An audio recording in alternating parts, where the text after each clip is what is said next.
Hi, my name is Austin Gil, and I like to build fun and interesting things for the web.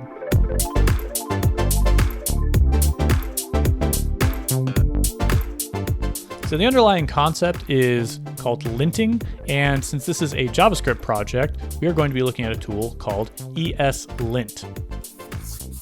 For our example, let's say that we're looking for an environment variable called location. So if we hit save and we run our application, we can see that location is going to be undefined, therefore we get the behavior where we don't have a value for it.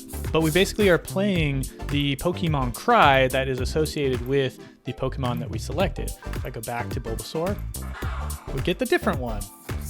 And this goes beyond just parameter definitions. We can actually give types to variables as well. So if that sounds interesting to you and you want to tag along, then why don't you subscribe and we can build something fun together.